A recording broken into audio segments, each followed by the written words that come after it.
Hi everyone, my name is Corin Forkus. I'm an undergraduate biology major at the University of Massachusetts Amherst. I am currently working on my thesis project for the Commonwealth Honors College. For this project, I am a member of the OSIDC course, which stands for Open Science Instrumentation and Data Collection. I am studying an invasive species of insect called the Hemlock woolly adelgid and how it affects eastern hemlock trees around the UMass campus. So seen on the left here is an eastern hemlock tree. These trees play a large role in New England forests.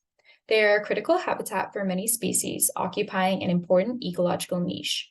They provide cover for grouse, turkey, deer, snowshoe hare, and rabbit, among many other species. Hemlocks also provide shade over streams, maintaining a lower water temperature for species such as the brook trout.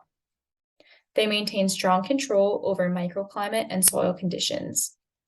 Seen on the top right is the Hemlock woolly adelgid white egg ovisac. The Hemlock woolly adelgid is an aphid-like invasive insect species native to Asia. They are believed to have been introduced to the United States in the mid-1900s on a nursery stock and have spread rapidly since then. The Hemlock woolly adelgid is a threat to the hemlock population.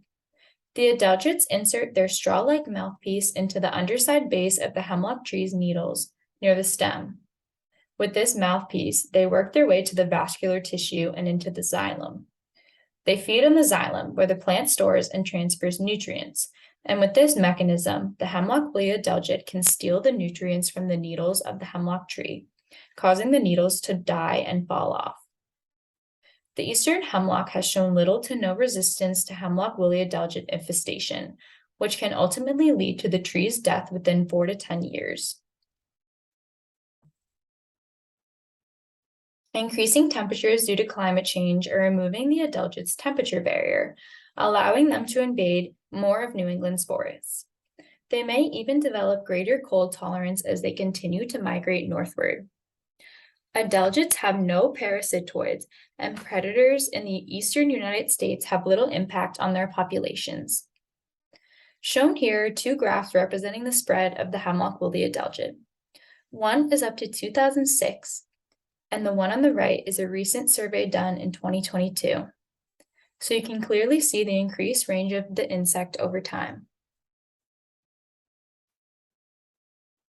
Here are some of the hemlocks around the UMass campus that I will be examining, shown using the handy Frank Way Arboretum Campus Tree Finder. I will be examining about 6 stands in total around the UMass campus.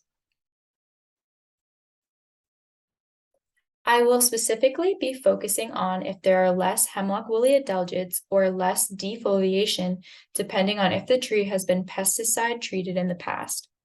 I will obtain pesticide history information from the UMass treatment plant. There are also these metal tags nailed into the tree to mark that they have been pesticide treated. Insecticide treatments such as stem injections, soil drenching, foliar sprays, or soil injections have proven to help control Hemlock woolly adelgid population. However, insecticides are costly and are often not feasible against Hemlock woolly adelgid due to their large scale of infestation. There is current research on using Hemlock woolly adelgid specific predators to control their populations in the United States.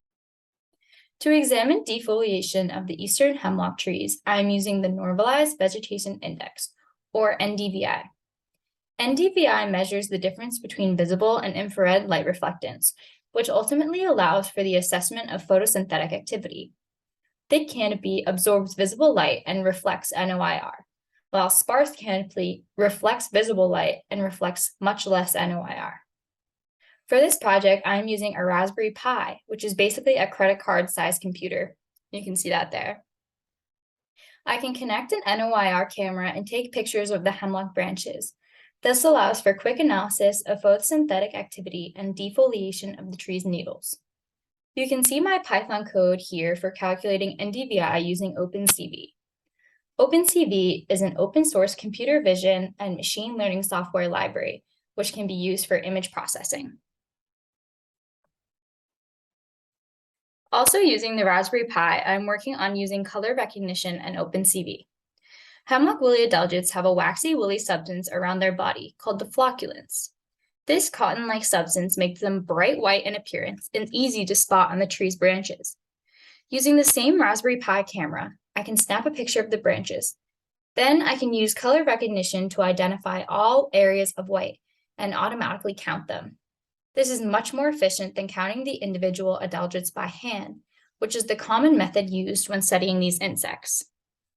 Seen on the right, you can see what color recognition using OpenCV looks like. I will be doing something extremely similar, except solely detecting the color white. Ultimately, I would like to attach the camera and Raspberry Pi to a drone so that photos of high hemlock branches can be taken and evaluated. My drone has been ordered and is on its way to campus. Drones are commonly used to assess agricultural crop health, so I am applying a similar idea to the hemlock trees.